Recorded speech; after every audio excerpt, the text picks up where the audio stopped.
અને ઓલા કાકાને કહી દેજો હમણાં જ થોડી જ વારમાં ઘાઘરા વાળો વિડીયો બનાવશું. અને મુન્ના તું વેમમાં ન રહેતો બકા, બરાબર? 5 દિવસના ખાલી રિઝલ્ટની રાહ જોઉં છું છે ને, રિઝલ્ટ આવવા દે બટા, પછી આપણે મસ્ત તારી કુંડલી વિશે ચાલુ પાછું કરીશું બકા. હું ભૂલી કાંઈ નથી, બાકી તને હું તારા પુરાવા સાથે આપીશ, તારા પરિવારના.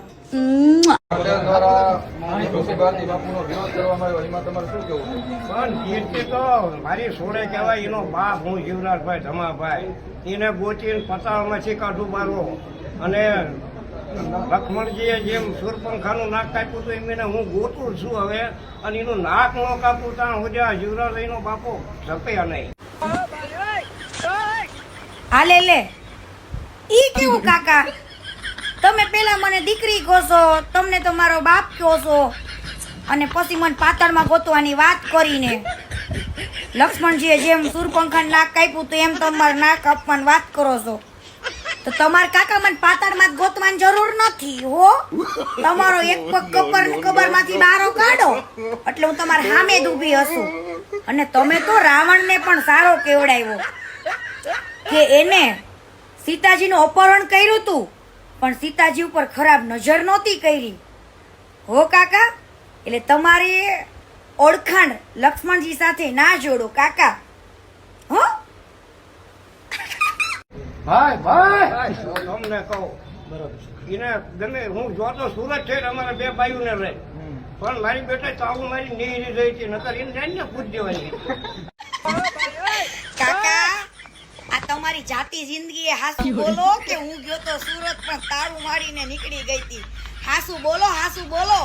આ પિતૃ મહિનો હાલે છે હે કાકા, નકામું તમારું સરહદ નો થઈ જાય. ધ્યાન રાખજો, રામના નામ લ્યો, ખોટું બોલવા કરતા.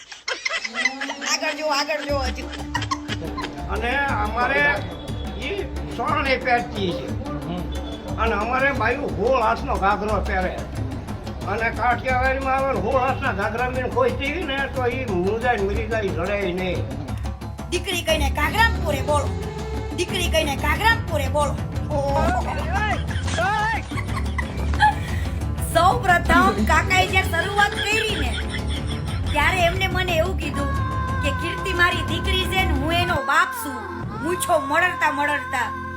એટલે મને થોડી વાર એમ થયું ગાલો ભાઈ મારા બાપની ઉંમરનો છે, બરાબર? કદાચ હું તો ગાળોથી ઘડાઈ ગયેલી વ્યક્તિ છું, મને આવડા મોટા એવા વડીલ કદાચ ગાળ દેત ને અને 2 લાફા મારે ને તોય સહન કરી લે, તેને ઉંમરનો લિયાઝ કરે. પણ આ ઘાઘરામાં પૂરવાની જે વાત કરે છે ને હે, ત્યાં થોડો કાકો સમજમાં ન આવ્યો. એટલે કાકા તું કેટલો હલકો ને નીચો ને એ અહીંયા આગળ સાબિત થાય હે કાકા. તું મને જોવા આવે છે સોયણી પહેરું છું, શું પહેરું છું? હું ચંડાઈ પહેરું છું, ચંડી પહેરું છું, અને તારી બાઈ 16 હાથનો ઘાઘરો પહેરે છે, હું જોવા આવી હે. ઘાઘરાની વાત કરે છે, ઘાઘરામાં પૂરવાની વાત તો તું પૂરી જા કે આખો ઘાઘરામાં. અને તે કોઈને પૂછ્યું કે મેટર શું છે, કીર્તિની ભૂલ શું છે? હું સમજી શકું છું, ભલે કોઈ લોકો મને નો સમજી શકતા, નાના છોકરા આવેદન પત્ર દેતા હોય તો વાંધો નથી, પણ આવડો મોટો વડીલ થઈને શું કોકની દીકરીને ઘાઘરા પૂરવા નીકળો છું હે? શરમ આવી જોઈએ, શરમ. તું કેટલો હલકો છું ને ઈ તું સાબિત કરી રહ્યો છું. સલા નફટ અમે ક્યારેક ઘૂસાઈ જઈએ છીએ ઘાઘરામાં, તો એમાં એને ઘૂસાઈ એમાં શું પણ, અને એ કઈ મોટે ચારમાની દીકરી છે. હાય તમે ઘાઘરામાં ઘૂસાઈ જાવ છો ક્યારેક તો કાકા તમે જલ્દી બહાર આવો, મારે ઘાઘરામાં ઘૂસાઈ જાવું છો.